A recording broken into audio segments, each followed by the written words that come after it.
Okay, what's up, man? I tell you. All right, so I think I did a video a little bit earlier. Maybe it went through, maybe it didn't. I don't know. Doesn't really matter. I'm doing one now. So, just a review of the strategy that I put together on last night. And what I came up with, right? So the strategy I put together last night was on the 5-minute time frame of Tesla, and it had a nice return. It was like a 34% return over the past 100 days, but the win rate was like 20 something percent or something of that nature. And I was looking back through the script as I was going over it with you guys today. I was looking back through the script. Turns out it wasn't placing entries where I thought it would. I learned a little something new about the about strategies and creating the scripts that I thought I knew, but then I also thought that maybe it didn't really matter. So I still need to find out. Maybe I can do that right now. So let me open it up and I'll tell you what I found. So the main thing is that I had multiple conditions. I had one group of conditions that once they were true, they would lead to another set of conditions, and once that was true, then it would actually trigger the entry. Lo and behold, I wasn't actually the one set of conditions. I think once it triggered on the first time, the first bar, once it triggered the very first time, this no longer became an obstacle. This always, once it became true on that first time, that variable set to true, and then it stayed true for the rest of the time frame. So it's supposed to be, it starts off as false. Once it turns true, then it unlocks and drops down.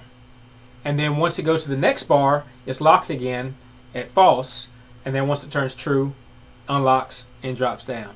But the way I had it set up, once it turned to true, it unlocked, dropped down, and now every single bar is just true, is just falling through. So again, that's not the way I wanted the strategy to go, and that is how it went. However, and it took a lot of trades, and it brought a lot of profit. It didn't have a high win rate, but it brought a lot of profit. So it's like, what do you go with? Do you go with making all the money? Or do you go with high profitability so that your money's not really at risk? You know? So, and then I think on that prior strategy, the risk to reward ratio was like 1-2, something like that. And then on the newer strategy, when I optimized it, it actually put the strategy at like 1-1.2 or something like that. So closer to 1-to-1 ratio. But it had a higher profitability, so with that 1-to-1.2 ratio, it still made money, and it, progressively moved that equity curve. I cannot seem to, I don't know if my computer is, a trade station is acting funny. It's been acting funny here recently. Oh, you know what? It just did an update before I logged on too, though. Trade Station on August 16th said that it needed to do an update. So it did an update. So I wonder if I really needed to restart my computer prior to hopping on here, because it's not opening this button here is the oh, you can't see that. It's behind my head. See that button there? That button there is the I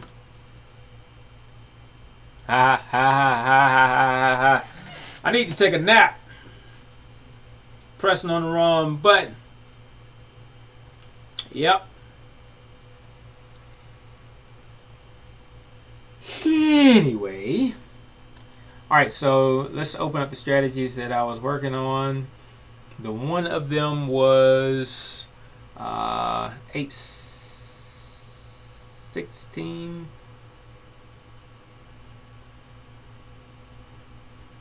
I'll show you one of the strategies, and then I'll apply them both to the chart so you can see the results and you can see what I was talking about. Man, I've learned a lot with this coding stuff in the last week. I learned how to build arrays. I learned how to, well, what, that these conditions, I learned a little bit more about the conditions. What else did I learn about the chart? I learned about max bars back.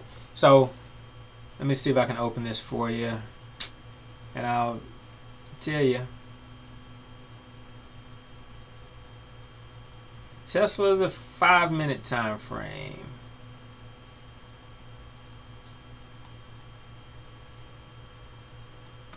Okay, so I'm gonna just show you this one.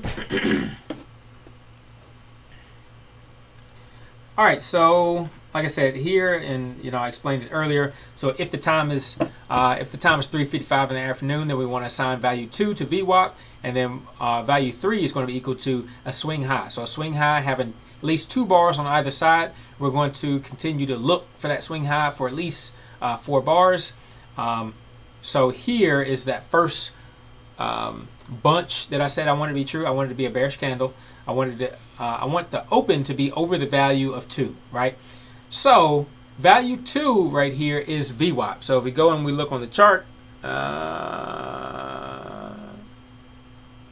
this blue line here, and here, this blue line in here is VWAP, volume weighted average price. So what I was saying is that I want the price to be over top of VWAP the day before it, right? So, and the way that this one is set up, I think this VWAP is set up to where if the price is over VWAP, it'll be red, and if it's under VWAP, it'll be blue. So again, this VWAP price is recorded at the end of the day at 3:55 p.m.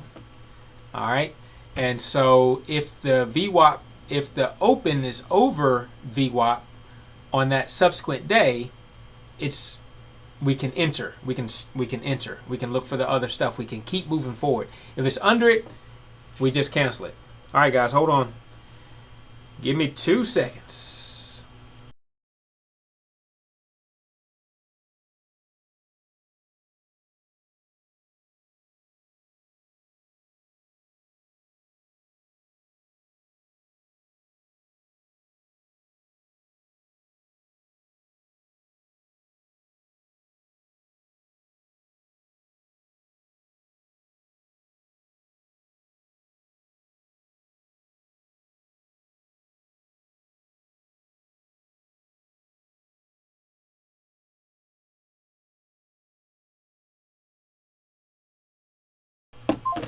All right, had to talk to the wifey, so you know how that goes.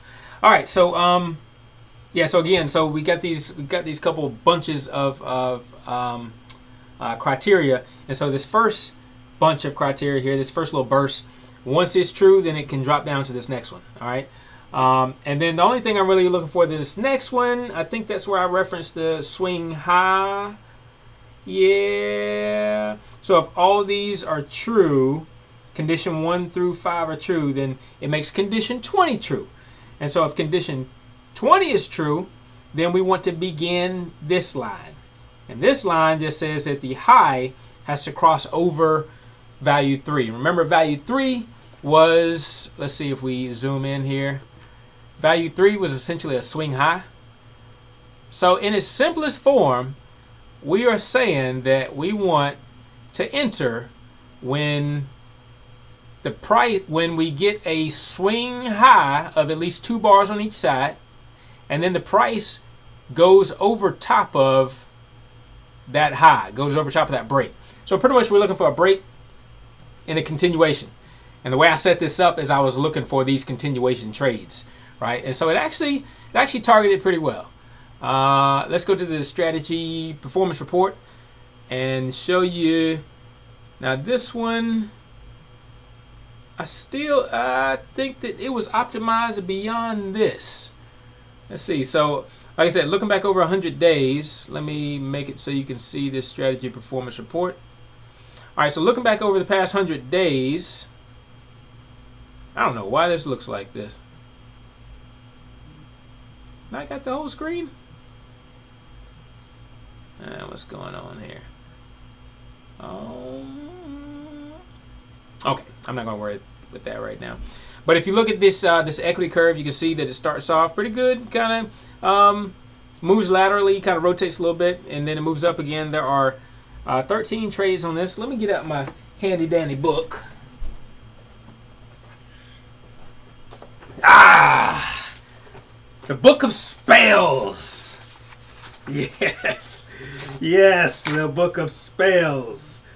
All right, so this is actually what I came up with. I don't know if you can see that there. All right, so that's what I actually had earlier. That's on 5-minute time frame going back. Let's see. Going back.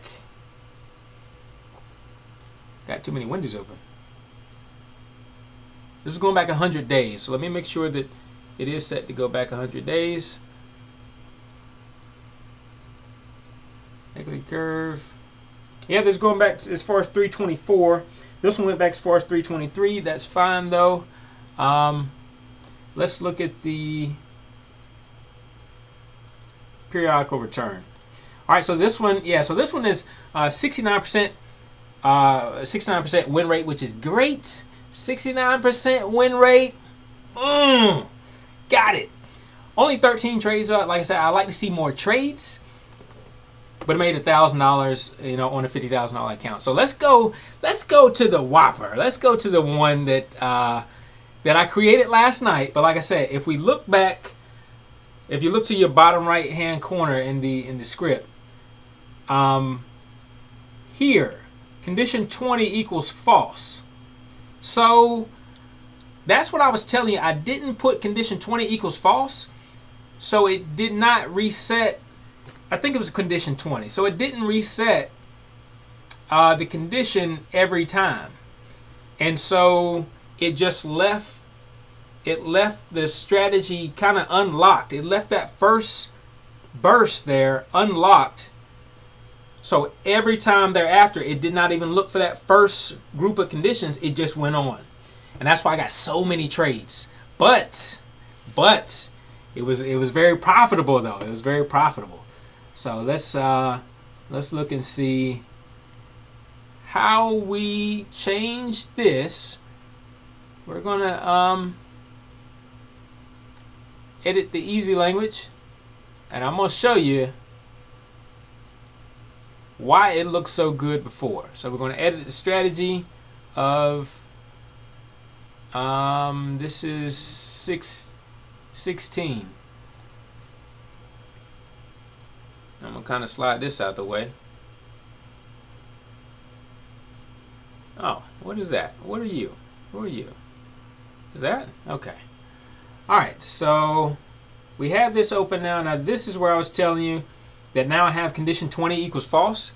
You see right over here? Alright, so what I'm going to do is I'm going to mute that out. Now this is on the strategy. I'm going to mute that out. I'm on, I guess I just have to leave everything here.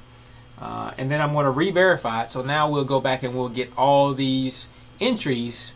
You see all these entries showed up? All these entries showed up because now condition 20 is not resetting. It's staying set as true. Or maybe the conditions always stay set as true. Let's see. I'm opening up the help section. You guys probably can't see that, but I'll read it to you. It says, this word is reserved for pre-declared variables in easy language that can be used to store a true-false condition from a calculation or expression. In easy language, you can think of a condition variable as storage containers that hold a true-false value. Easy language provides you with 100 of these, value 0 through value 99. And same with conditions. But it doesn't say if it's, you know what? I've got a way I can figure that out. I'll do that on my own time. But so what I'll do is I'll just put like condition 1. Well, you have to declare it. So I don't know. Something on the print screen, and then I'll just print it and rerun it. But now that we muted that condition 20 equals false, now that we muted that, we went back and we ran it here. Now if you look at the strategy performance report. You guys can see it there. I can't. So now if we look at it, oh, what's this? 54% profitable. Let me look at my book of spells. All right. 15-minute time frame, 0815. No, 5-minute time frame, 0815. We have the performance summary report.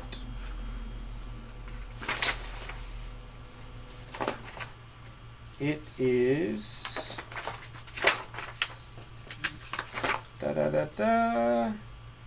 net profit was 15,000. Okay, so here it's showing the net profit was 15,891, but it did go back a day before because I'm running this a day later. Went back the day before, and so this one that we ran just today is showing 54% profitable. The one that I ran when I ran it from last night, it was showing 34% profitable. So yeah. And then let's look at the performance graph. Wow, what happened here? Like, I don't even trust that. Trade 134, 136. I feel like that was like an overnight huge gap up is what I feel like that was. And I don't recall, we didn't have that before. So that is around May 24th. So let's May 24th at 12:10. So let's go back and see what happened May 24th. And this is what you do with debugging and all that kind of stuff. You kind of got to go through and see what's going on. May 24th. Need to zoom out. All right, we're in May. Look at all those trades.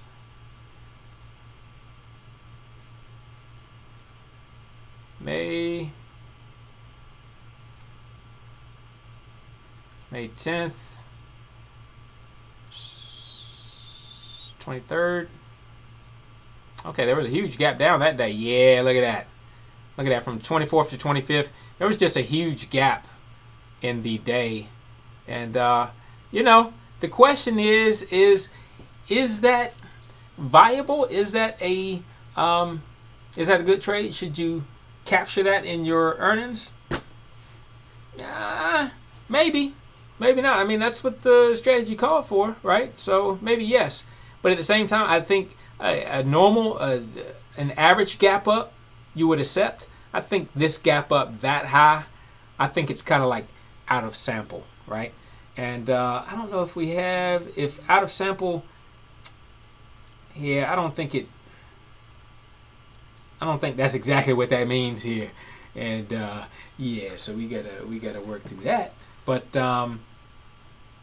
yeah, still overall, I mean, it's a decent curve, but I think I like the other one better. I think I like this one here, where we actually coded for what we wanted to code for, and the win rate was pretty good, and the equity curve. Let's check that equity curve. Yeah, I think the equity curve looks okay. Looks reasonable. Not as many trades, but yeah, I'd definitely like to see more trades. Yeah, I print out that one the 16th for today. Now see, the one that I made for today, oh, different values. Different values. No, Mr. But I've got 30 trades. On the one I printed out from today, I've got 30 trades. So it looks a little bit different. And like I said, that could be a function of me running it from March 23rd versus... No, this one is run from March 23rd too. But the time is different. That's ran from 9:35. This is run from 9:35 to 8:16. 2:40. Okay.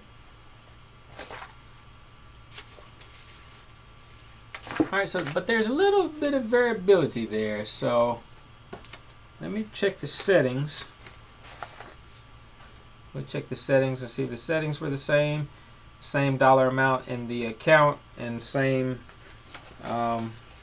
inputs.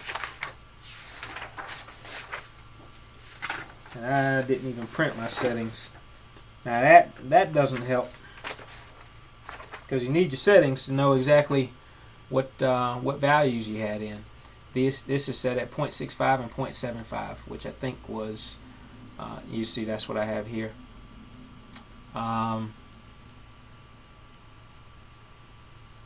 But I could run the optimization report again. It would be something like this. You go to Edit Studies, and then you'd go to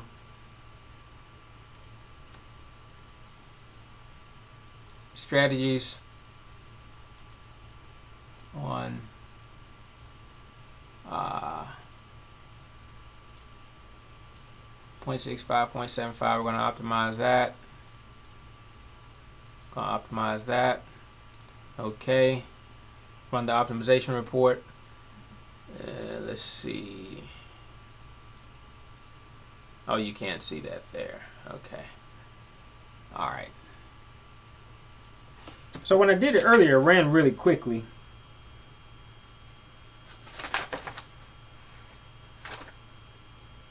Yeah, dang thing took 30 trades earlier. All right, so it's already done. So it did do it relatively quickly.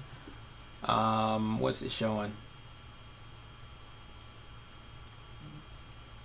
Okay, so we have 15 trades, but optimize with what we have on the screen now, it made roughly what, $3,500 over the last 100 bars, 100 days, and that curve looks great. All right.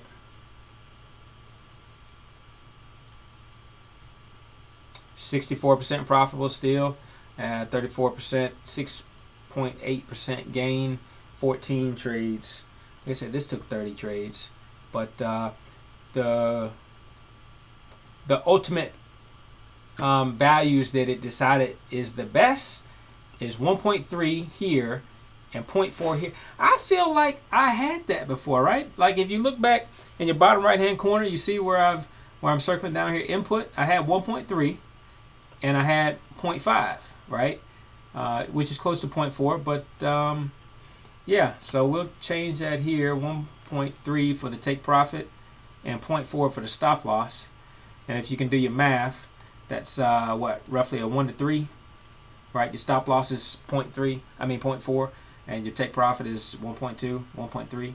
So that's roughly a 1 to 3.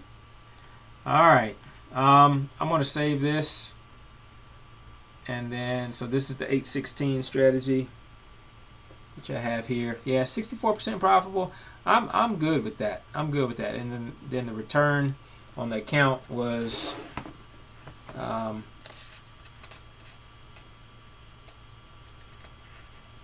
6.8%, and here the one I printed out was a 7.1% return with $3,500 return. This is showing $3,400 return. Half the number of trades though, so I think a little bit better risk to reward ratio. But I've got to be sure to print out those settings each time, otherwise you don't know what. Oh yeah, here it is. First page. It's not supposed to be the first page. All right, but those settings were, yeah, it was 0.65 and 0.75. So, anywho's, guys, I'm out. Be blessed, and oh, hey,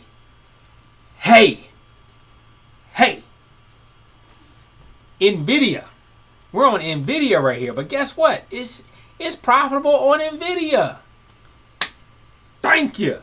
It's profitable on NVIDIA. We're supposed to be talking about Tesla. I've been doing everything on Tesla, you know? All right, so now Tesla, now this number is going to change, right? It's got to, because it's different. They're different moves. Now Tesla, for this specific risk to reward ratio, the profitability went down, right? So let's go back and put in, I don't even, 0.65 and 0.75.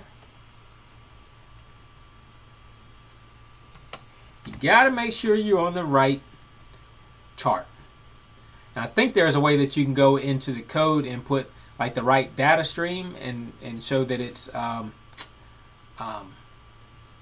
the right ticker. Alright, so now it is showing 30 trades. It's showing 23% profitability. What is going on? What is going on? That's Tesla on the 5 minutes.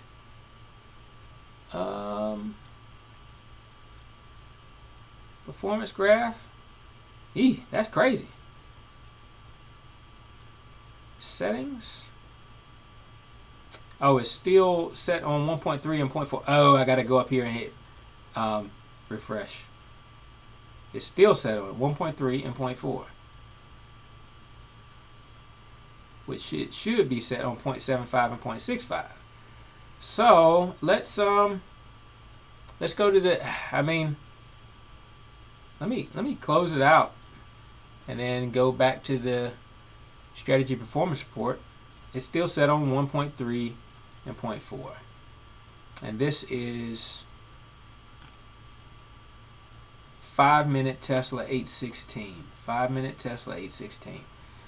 You see, it's these small details like this, and that's pretty much what this whole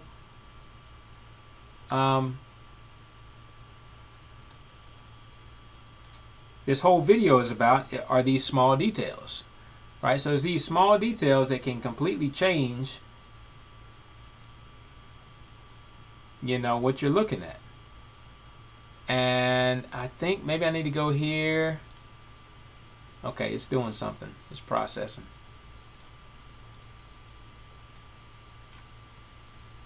It's not even letting me open my, okay, it wasn't letting me open my studies. So I knew it was processing. Strategies. I'm going to turn this off. Oh, okay, I see the input values is 1.3 and 0.4. So, see, I don't know if you can see this. Values.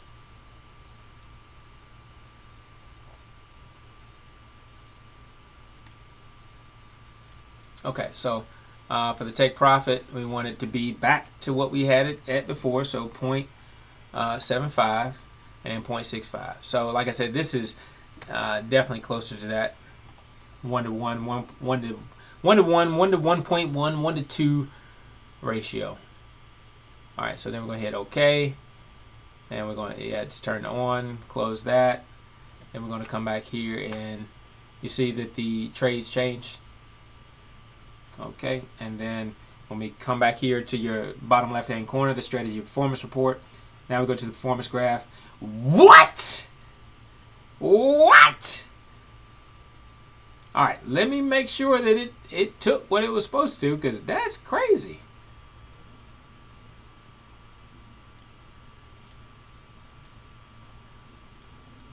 Oh man, I enjoy doing this. I really do.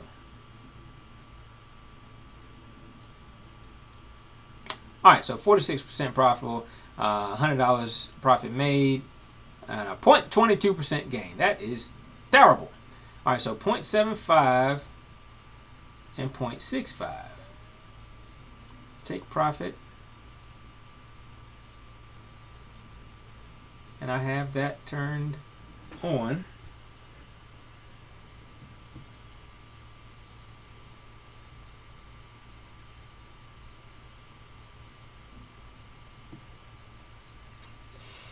Dun, dun, dun, dun, dun, dun, dun, dun. Trade graphs. Alright, for kicks and sniggles, I'm going to go back to the strategy performance report or the strategy optimization and see what it does. Optimize. Optimize. Optimize it, and again, hopefully it goes fairly quickly. Max bars back 201.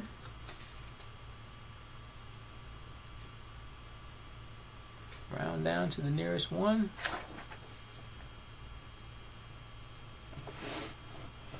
Okay. Let's see what it came up with this time.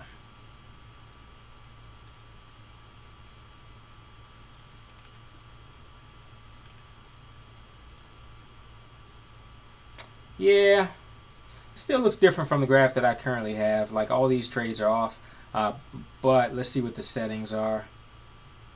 It's set it to 1.82 and 0.75.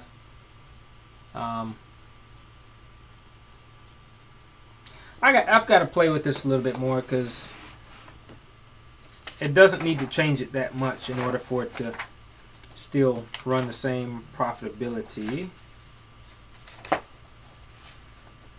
Because like I said before, I had 30 trades and there was a 7% gain.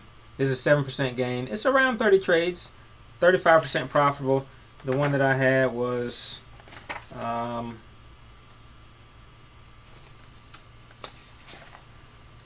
I think it was 60% profitable. Yeah, 66% profitable. So the numbers are definitely still screwy, but I'll keep playing with it and I'll figure out how to move through it a little bit quicker, and then we can have more fun at a later time. Okay, guys, I enjoyed it, and yeah, next time I come to you, it'll be with something better. I assure you that. All right, I'm Eric. I'm out. Peace.